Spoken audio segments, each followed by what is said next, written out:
Who is Uncle Nick? He's the uncle you wish you had. He's a cigar-smoking, aviator-wearing, liquor-loving punk. Basically, he's a fictional version of Bad Pop. So buy Diary of a Misanthrope on Amazon today. The link is in the description.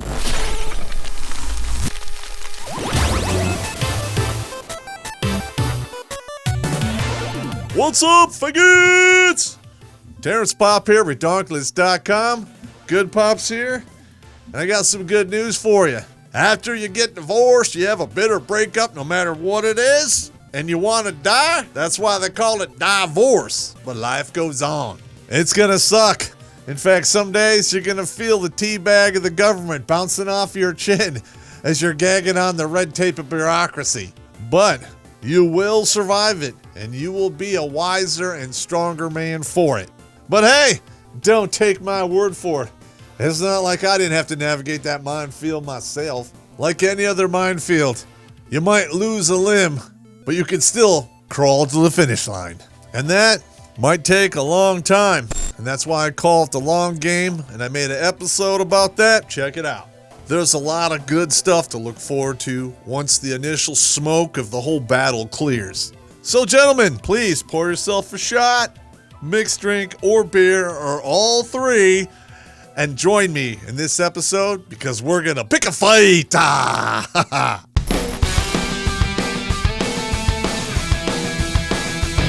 Yeah. The first thing that you will notice after a divorce or breakup is you're gonna be like, what the fuck do I do with all this time? Do you suck dicks? Sir, no, sir! Bullshit, I'll bet you could suck a golf ball through a garden hose. When you're in a relationship, you're not allowed to have any me time because they don't want you to think.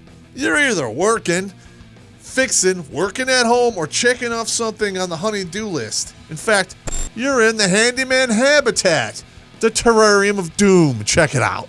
Crap! I said doom. Oh, I gotta go drink. Listen, I know some of the female fans I have out there, they're not too many. They're gonna say, Pop, not all women are like that. come on now! Just like anything else, there's different tiers to this. You have the little bit who are wretched at the top, and the little bit who don't do it at all at the bottom, and then a big middle. And they all like to do calendar sabotage. You are nothing but unorganized, grabastic pieces of amphibian shit. We've all had this. You have that day off. You're like, hey, I'm gonna watch the fight. You crack a beer, you walk out there, and you hear, What are you doing? it's my day off, I have a beer, and I paid, I'm gonna watch the fight. But we have all this work in the garden that needs to be done. Well, I like canned goods, and you can buy some broccoli and shut the fuck up and move all the way to the TV. Who said that? Who the fuck said that? All right, we all know that's what you want to say, and that's probably what you should say, but in reality, you like getting your dick sucked too much, and you say, yes, dear, and you put the beer down, and you go do your stupid shit. And this goes on and on. In fact, it intensifies, and your will gets whittled down to nothing. It all starts very small, like helping weed the garden, or edge this, or cut the grass that. And before you know it, you're moving people you don't even fucking know. Not that I know anything about that. Space Coast. But once you're broke up or divorced, all that shit is gone. It's like the heroin fog just lifted. Well, no shit. What have we got here? A fucking comedian, private joker. I admire your honesty. In the beginning, you're gonna spend a lot of that time moping and feeling sorry for yourself. And I understand that. In fact, we all do it. But make it very poquito. Don't do it a lot. Once you get beyond the moping stage and you shut the gate behind you, you can then turn around and look at yourself objectively. Now, you will look into the mirror and ask yourself a few questions, and they will hurt, but you need to hear the answers, and you need to listen. Am I or am I not a fat bastard? And did she make me this way on purpose? You're so ugly you could be a modern art masterpiece. Now listen, I'm the first one to say not all women do this, but a large majority of you do. If you're turning your man into a walrus and you're walking him around in the real world looking like Mr. Rogers, you're doing it because you don't want other women taking him away from you. Just admit it now. You dress him like that so nobody else wants to have sex with him? That's cool. Listen, gentlemen, I really don't know how I got to this point with you, where your brain housing disconnect was so severe that you walked around looking like a complete dipshit. Did you or did you not see yourself in the rearview mirror, in a puddle, in the windows of the shops you walk in? Come on! You know how you used to dress back in the day when you got pussy, but she gave those clothes to the blind, which you are now. Bullshit. It looks to me like the best part of you ran down the crack of your mama's ass and ended up as a brown stain on the mattress. I think you've been cheated. Now listen, if pussy blind was an actual disability, we'd all get a check from the government. Unfortunately, we don't, because the government doesn't cash out on stupid unless you're a woman.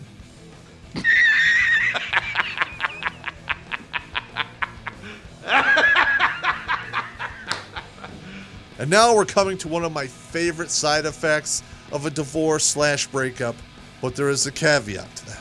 And that caveat is this: you're not getting murdered through your wallet with alimony and child support, or Alice isn't horny money, or whatever. This right here, something grows within it that you've never seen for years. It's called money, because you're not spending it on stupid shit. Women, God love you.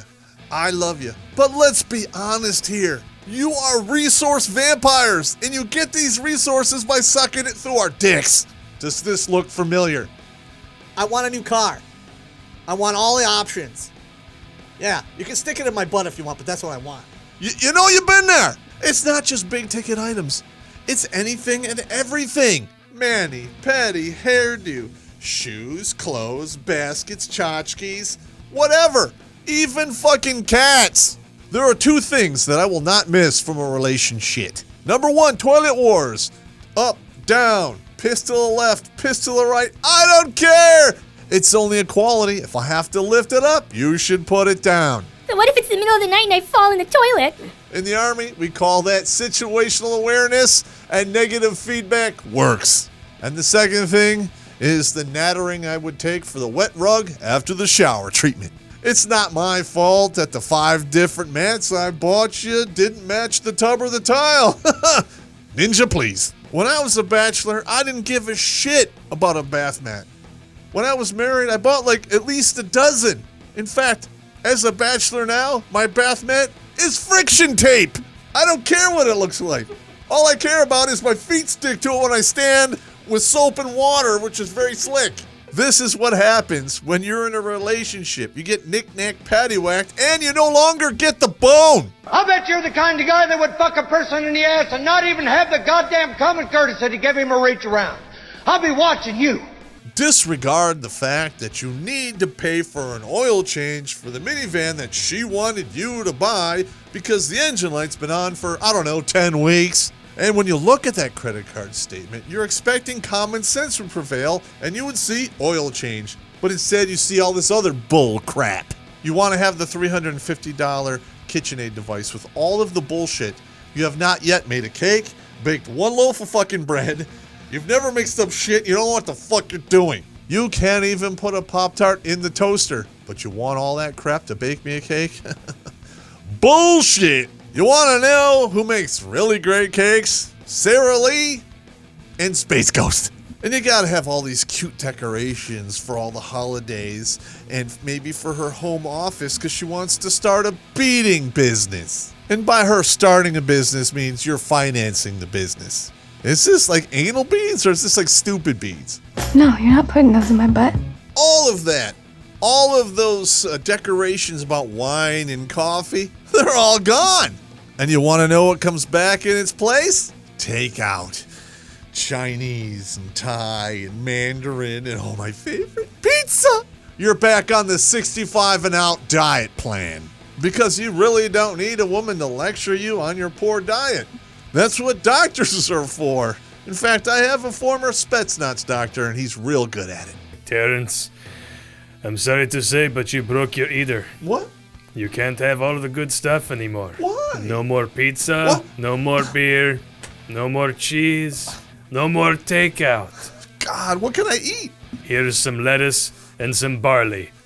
have fun. God. You had best unfuck yourself or I will unscrew your head and check down your neck! Now listen, take it from me. When you switch from the 65 and out plan diet back to a diet you actually have to give a fuck about, your ass turns into a water cannon for at least 3 months. So get used to it.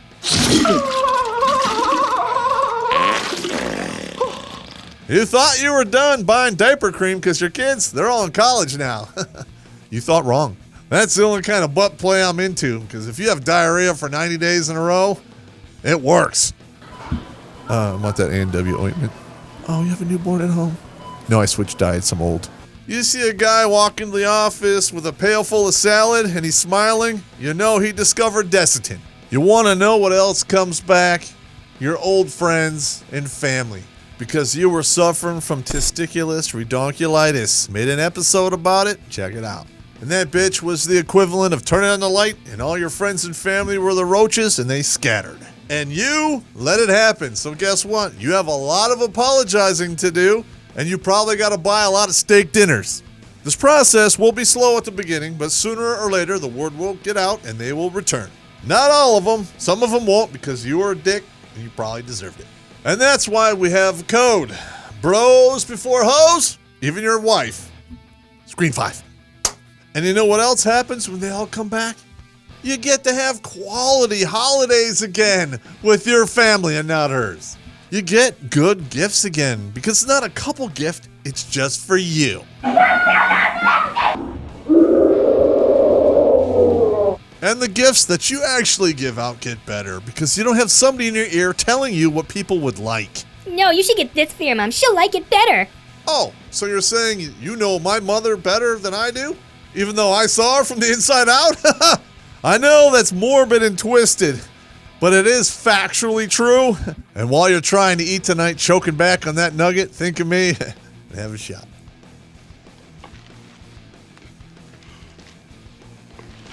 And once you're done stuffing your pie hole with all that pie, cake, cookies, and what have you, and you want to get back into shape and get into the gym and lose weight, it gets easier. And you want to know why? You're not going home to a woman who keeps pushing extra food and drinks in front of you because she wants to keep you fat looking like a walrus. Listen, ladies, you don't all do this. And some of you, you're not even being vindictive when you do it, but you're hiding behind excuses. I'm being a good wife. It's only 3 meals rammed into 2. It's my job to keep his balls empty and his stomach full, right? Well, yeah, there is a line. If he is going to lose his employment because he's a fat ass, you probably need to help him lose that weight. If he's going to the gym and taking an interest in his health, why won't you? Oh, that's right. It's more important that you keep him in a subservient position as your wage slave. And I'm not kidding, gentlemen. This is an experiment that you can try yourself. Get a couple of your buddies to go to the gym with you and make sure one is married and one is single.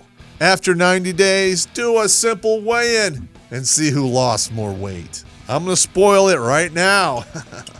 It's going to be your single buddy. What is that? What the fuck is that? Because you know what happens when the married guy goes home. You worked hard. You burned off all those calories. Have an extra piece of cake. You can keep your cake. You can keep your potatoes. In fact, I'm sick of the dresser. I'm going back to being a pile guy. Love it or leave it. Not everyone does that. Mainly guys like me. I organize in piles. What can I say? It's not unsanitary. I know where everything is. You want to know what makes a pile guy 9 times out of 10? Being in a relationship with a woman who is an obsessive, detail, overcritical person. I had a friend of mine, we're going to call him Frankie, and his now ex-wife was such an overcritical, detail, OCD bitch. This is what he had to do when he came home. He would walk into the house, he'd walk through the kitchen, and on the counter, there were outlines, boxes where all his shit went. So this is what he would do. He would come home and there'd be a box for the knife, and a box for the wallet, and a box for the keys, and a box for the cell phone. What the fuck? That is some sadistic bullshit. Fast forward 8 years after the divorce, I go over to his place, all his shit goes in a coffee can, and his house is decorated with a camo net. And I would say, Frankie, problem solved, I'll drink to that. Happy, Cyril? No, I'm not happy. Well, guess what? Me neither. I mean, big picture, I wouldn't say I'm a happy person. But hey, you're single. You can sleep wherever you want and with whomever you want. Remember all that pussy you took off the table when you got married? Well, it's back on the table. Screen 5. In fact, if you want, you can even take the pussy on the table. Just make sure both of her ass cheeks fit in the nice box you painted on the counter. There you go, Dolores. I got your box here, yeah. And make sure you fill out the coitus consent form located on redonkulous.com because you need to have clarification of where you dump your seed. You know, face, neck, back, thighs. She wants some conditioner or whatever. Or if she has a tattoo, it's basically a bullseye. I'll fucking come in your kitchen. I'll come on your fucking art. I'll come anywhere I want. I would fucking come right on you. Listen, we've all done that. You seen that tattoo at the base of her neck or between her shoulder blades? And you're like, I can hit that. From here. And gentlemen, flinging don't count. You need PSI on that, I'm just saying. I'll fucking come anywhere I want. I'll fucking come on these walls. I'll come on the fucking cabinets, on the fucking furniture. I'll come everywhere. If I see your dick one more time, I'm gonna fucking shoot it off. You don't have enough bullets, bitch. And the best part is when you're done, they leave. In fact, you could kick them out. And once they leave, you can do the following. Anything you want. You can watch whatever you want on TV, listen to whatever channel on the radio, and you can watch all the porn you want on your computer. In a nutshell, you can do whatever the hell you want to again because there's no nattering in your ear telling you what you can and cannot do. If a woman does come into your life and she gives you bullshit about you playing video games all day on a Sunday, you can say, so what, comma, I don't care. There's the door. Bye. You like my resources? You like my money? You like this? I like to play video games. You can take it or leave it. I don't do it all the time. In fact, I don't do it that much because I have all these resources and I have all this bullshit. I just do it on my free time. That's right, it's my time, not yours. You can share it with me, but that doesn't make my time yours either. That is the most valuable asset we all have on this world is time. It's not recyclable. You only get one crack at the time, and if you waste it, it's gone forever. No! Oh, please, God, no! It is a non-renewable, highly perishable asset, and be very careful who you spend it on. Because people, especially now, will not hesitate to waste your time. They will piss on it, crap on it, light it on fire, and they won't even give you or it a second thought, as long as they have something to gain. And nobody has more to gain from a relationship between a man and a woman than a woman. How dare you? Ladies, if you don't like what I just said, I don't care. That's the way it is, and that's the way it has been for eons. You're right. I know you're right. No matter how hard feminism has tried to teach the women of the world that they can do it all and they can have it all, they can't. Men, we're biologically programmed and designed by nature to go rogue. We go out there, hunt our own food, do our own deal. We are not nurturers, meaning we do not need people around us to survive. Do we prefer it? Abso-fucking-lutely. But women, on the other hand, you take men out of the equation and put these ladies on an island by themselves, shit goes awry. You can call me whatever you want. You can call me a chauvinistic pig or a misogynist. Your opinion and what you say about me doesn't make it true. Because facts don't require your approval to be true. In fact, they don't even give a shit about your fifis. Feminists, they don't care about the truth. In fact, they hate it. And that's why they spend most of their time trying to change reality. Because reality is the single greatest arch enemy to feminism and the left.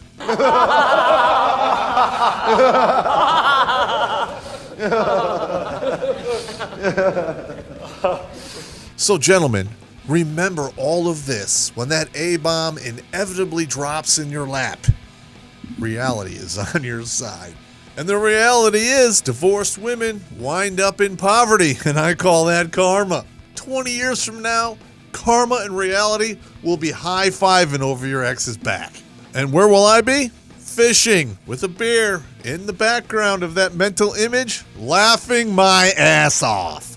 So, gentlemen, all you dudes out there who have already been through this hell, please don't say I wasn't here for you.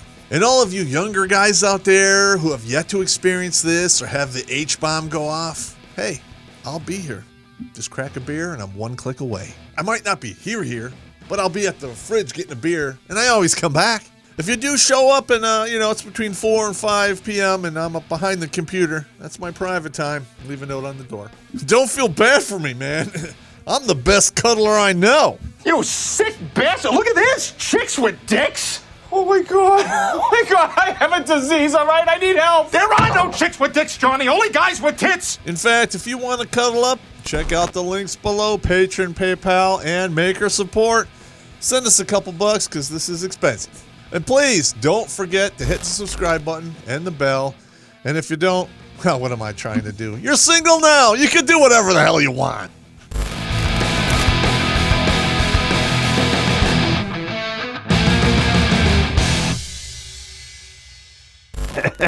Because I'm going to tell you, if you ever have to go to the emergency room with any crazy shit rammed up your ass, there's some explaining to do, and you're going to get, like, there should be only 2 people in that room, but you're going to have like 20, and they all want to hear that. Yeah. This one's going in my memoirs. We'll change your name, but it's going in there. No!